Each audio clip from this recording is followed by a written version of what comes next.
Ya, bismillahirrahmanirrahim. Assalamualaikum warahmatullahi wabarakatuh. Mitra sejamaah siar. Selamat menunaikan ibadah sholat maghrib untuk mitra yang menjalankannya ya di wilayah Bekasi dan sekitarnya. Nah, mitra sejamaah siar, kita kembali lagi mitra dengan pengajian ba'da maghrib bersama Gus Edward Abu Bakar ya. Buat mitra yang ingin bertanya tentang pembahasan kita di malam hari ini atau petang menjelang malam, atau tentang kajian Islam atau seputar topik yang akan dibahas nanti sama Gus Edward, silakan mitra bisa bergabung di 08 111 86 1003 dari studio. Dan di studio ini sudah ada Gus Edward Abu Bakar, sudah hadir sejak dari tadi ya. Assalamualaikum, selamat malam Gus Edward Abu Bakar. Waalaikumsalam warahmatullahi wabarakatuh. Iya, baik. Kabarnya sehat ya Gus ya? Alhamdulillah sehat. Alhamdulillah sehat. Saya tadi menantikan kita bersama ya latihan. Ternyata panjang umurnya. Alhamdulillah. Ya, baik mitra zaman siar, seperti biasa pengajian pada maghrib ini tentu seperti biasa ada tema yang selalu menarik untuk diangkat ya. Silakan Gus, apa tema yang akan diangkat hari ini? Silakan.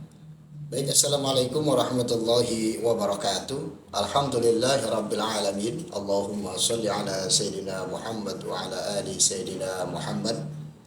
Rabbi shrah li sadri wa yassir li amri wa hlul 'uqdatam min lisani yafqahu qawli. Amma ba'du.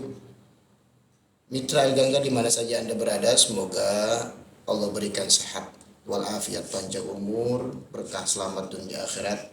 Segala doanya, cita-citanya, harapannya semoga Allah ijabah, semoga Allah qabul, dan semoga Allah berikan. Dan mudah-mudahan zahir dan batinnya, dunia akhiratnya Allah berikan kebahagiaan dan keberkahan dari Allah Subhanahu wa ta'ala. Di studio ada Bunda Fitri dan Bang Tian. Mudah-mudahan beliau dan keluarga besarnya diberikan sehat walafiat, panjang umur, berkah selamat dunia akhirat. Segala doanya dan juga harapannya, bahkan cita-citanya, semoga Allah ijabah, semoga Allah qabul, dan semoga Allah berikan. Dan mudah-mudahan zahir batinnya juga, dunia akhiratnya, mudah-mudahan diberikan kebahagiaan dan keberkahan oleh Allah Subhanahu wa ta'ala. Baik mitra, hari ini yang berjudul sebab-sebab untuk meraih kecintaan Allah kepada seorang hamba, yaitu sebab-sebab untuk meraih kecintaan Allah kepada seorang hamba. Dalam sabda yang diriwayatkan oleh Imam Muslim, an Sa'di bin Abi Waqqas radhiyallahu anhu qala sami'tu Rasulullah sallallahu alaihi wasallam yaqulu Inna Allah yuhibbul abda taqiyya ghaniyya khafiyya. Dari Sa'ad bin Abi Waqqas radhiyallahu anhu, ia berkata, aku pernah mendengar Rasulullah sallallahu alaihi wasallam bersabda, sesungguhnya Allah mencintai seorang hamba yang bertakwa, yang merasa cukup, dan yang rajin beribadah secara diam-diam. Pelajaran yang dapat kita ambil, hadis tersebut menjelaskan tentang sifat Allah Subhanahu wa ta'ala, yaitu mencintai. Di mana Allah mencintai seorang hamba, Allah dicintai dan Allah mencintai. Dan seorang hamba hendaknya berusaha untuk dicintai oleh Allah Subhanahu wa ta'ala, sebagaimana perkataan Ibnul Qayyim rahimahullahu ta'ala, yaitu perkaranya bukan bagaimana engkau mengaku mencintai Allah, tetapi apakah kau dicintai oleh Allah Subhanahu wa ta'ala. Dijelaskan dalam kitab Raudhatul Muhibbin wa Nuzzatul Mustaqin. Ini yang paling penting, oleh karenanya seorang hamba hendaknya berusaha melakukan hal-hal yang bisa membuat dia bisa meraih kecintaan Allah kepada dirinya. Di antara hal-hal yang bisa mendatangkan kecintaan Allah kepada seorang hamba, maka Rasulullah Shallallahu Alaihi Wasallam menyebutkan, jadi ada 3 perkara yang mendatangkan kecintaan Allah kepada seorang hamba. Yang pertama at-taqi, yaitu menjalankan perintah Allah Subhanahu wa taala dan menjauhkan diri sejauh mungkin dari hal-hal yang dilarang oleh Allah Subhanahu wa taala. Yang pertama. Yang kedua, al-ghani. Maksudnya adalah jiwanya yang kaya, qanaah dengan apa yang Allah berikan kepadanya, dia ingin cukup dengan apa yang Allah berikan kepadanya. Cukup, tidak pernah komplain, melainkan bersyukur kepada Allah Subhanahu wa taala. Yang ketiga, al-kafi, maksudnya orang ini berusaha menjauhkan dirinya dari pandangan manusia. Dia tidak ingin ria dan sum'ah. Dia sibuk dalam perkara-perkara yang bermanfaat bagi dirinya, bermanfaat bagi dunianya maupun bagi akhiratnya. Para ulama menyebutkan bahwa ini adalah dalil tentang keutamaan untuk mengasingkan diri, terutama di zaman fitnah seperti sekarang. Seorang hendaknya jangan sibuk dengan fitnah, tetapi sibuklah dengan yang bermanfaat, sibuk dengan ibadah. Kita mohon kepada Allah agar menganugerahkan kepada kita keikhlasan dalam hidup kita dan diri kita. Yang kelima, semoga Allah Subhanahu wa taala menjadikan kita termasuk orang seperti ini dan bisa meraih kecintaan Allah Subhanahu wa taala. Hadis tersebut berkaitan juga dengan Al-Qur'an. Yang pertama, di antara kriteria orang yang dicintai Allah dan mencintai Allah. Dalam Quran surat Al-Maidah ayat 54. Bismillahirrahmanirrahim.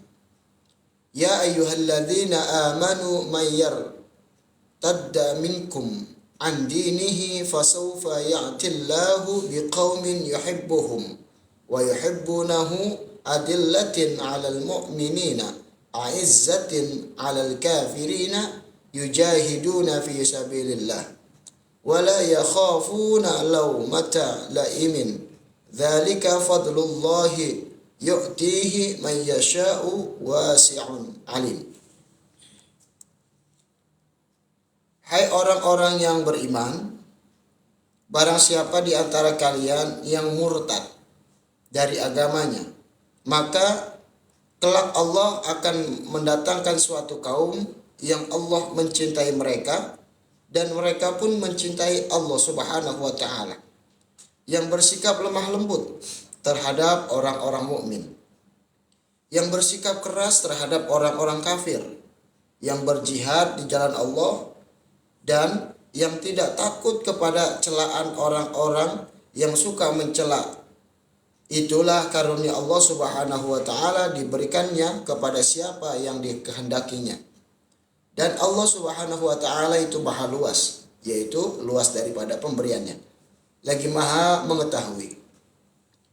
Yang kedua, Allah Subhanahu wa taala memberitahukan bahwa kekasihnya adalah mereka yang beriman dan bertakwa. Seperti yang ditafsirkan oleh banyak ulama, dengan demikian setiap orang yang bertakwa adalah wali atau kekasihnya Allah Subhanahu wa taala. Quran surat Yunus ayat 62 sampai 64. Ala inna awliya Allahi la khawfun alaihim wa lahum yahzanun. Alladzina amanu wa kanu yattaqun.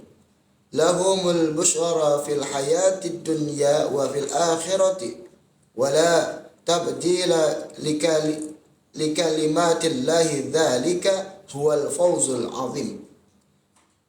Artinya, ingatlah, sesungguhnya wali-wali Allah itu tidak ada kekhawatiran terhadap mereka dan tidak pula mereka bersedih hatinya, yaitu orang-orang yang beriman dan mereka selalu bertakwa. Bagi mereka berita gembira di dalam kehidupan di dunia dalam kehidupan juga di akhirat. Tidak ada perubahan bagi kalimat-kalimat atau janji-janji Allah, yang demikian itu adalah kemenangan yang besar. Maka mitra Gangga, di mana saja Anda berada, mungkin kita selalu mencari ridha Allah Subhanahu wa taala. Mungkin kita juga ingin diridhoi oleh Allah, bahkan dicintai oleh Allah Subhanahu wa taala. Akan tetapi kita juga yang lebih enak itu dicintai oleh Allah Subhanahu wa taala, karena mencintai belum tentu dicintai. Insya Allah kalau kita dicintai Allah, maka kita otomatis juga cinta kepada Allah Subhanahu wa taala. Banyak diantaranya cara-caranya, yaitu mau menjalankan perintah Allah Subhanahu wa taala dan juga mau menjauhkan daripada larang-larangannya Allah Subhanahu wa taala. Jiwanya yang merasa kaya dengan apa yang Allah berikan kepadanya, dia merasa cukup, dan apa yang Allah berikan kepadanya dia selalu bersyukur kepada Allah Subhanahu wa taala. Dan kita banyak berusaha menjauhkan diri kita dari pandangan-pandangan manusia.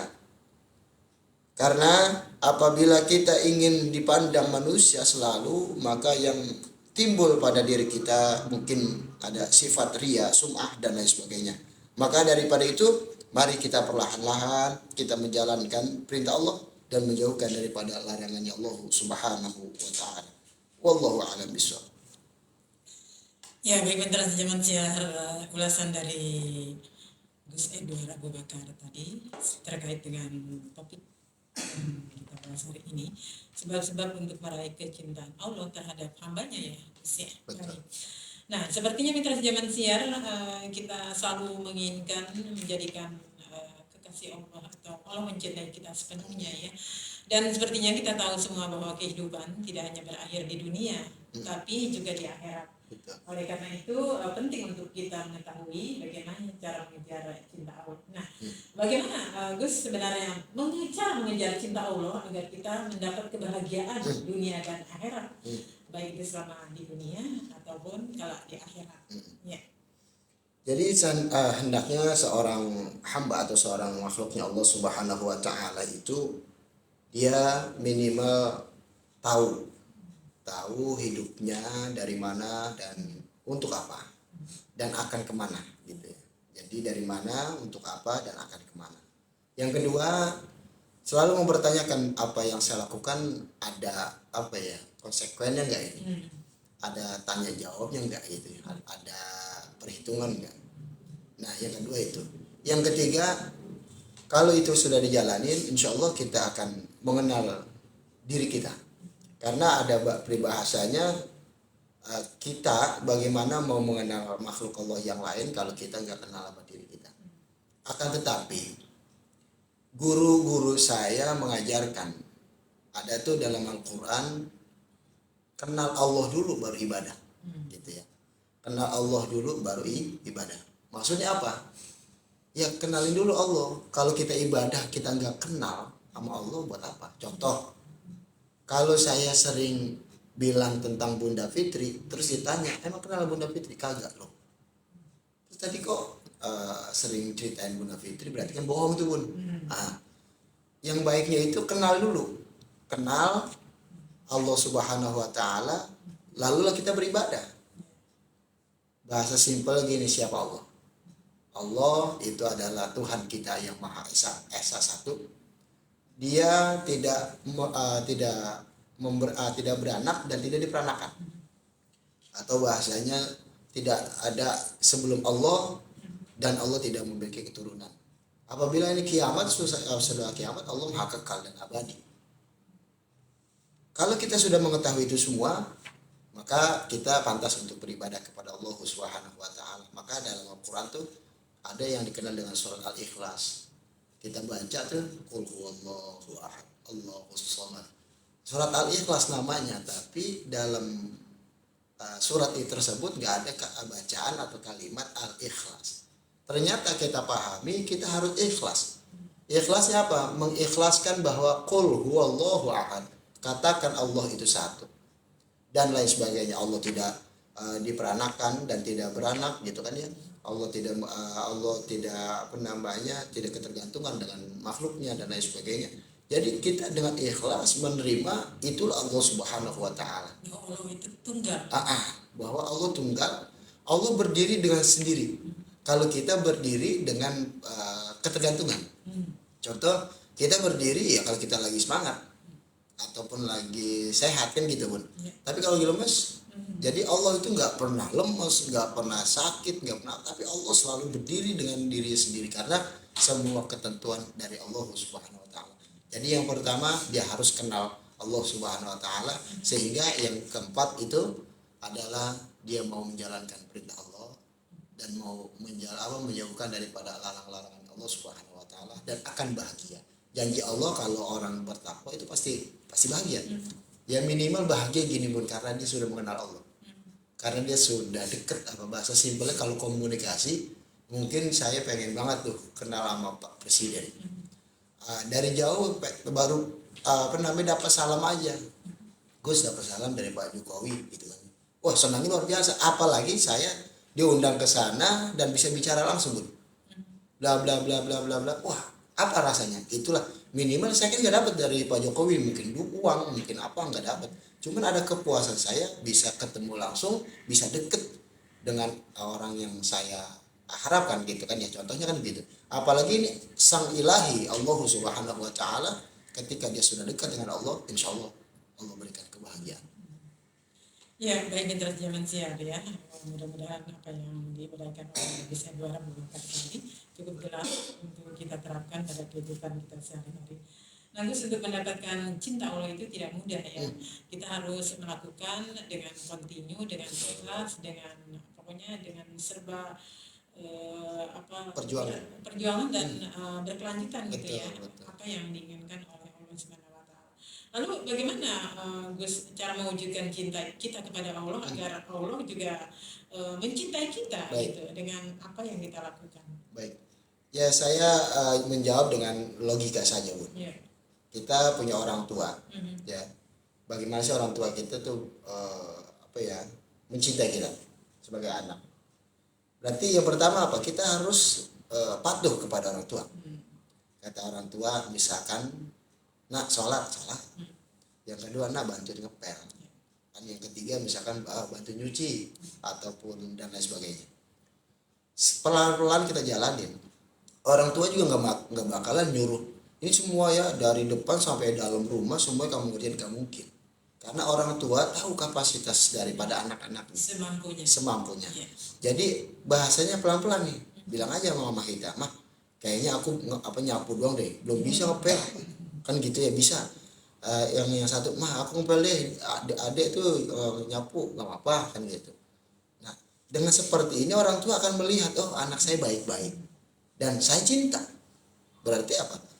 Yang pertama taat, yang kedua kita pandai merayu Allah dengan menjalankan perintahnya Allah Subhanahu wa taala tanpa kita ntar Allah ngasih apa ya ke saya gitu. Jadi mama kalau saya berbakti ke mama ini, ntar mama ngasih apa ya? Jangan itu. Tapi kita cukup taat kepada Allah Subhanahu wa taala, taat kepada orang tua, dan orang tua akan sayang. Namanya orang tua pun, bunda pasti punya orang tua juga kan. Orang tua kalau udah sayang, yang di kantong atau yang di tangan itu akan diberikan gitu. Bahasa simpelnya gini, oh anak saya yang lain punya HP nih, ini satu nih gak punya HP tapi dia nggak pernah minta gitu kan ya.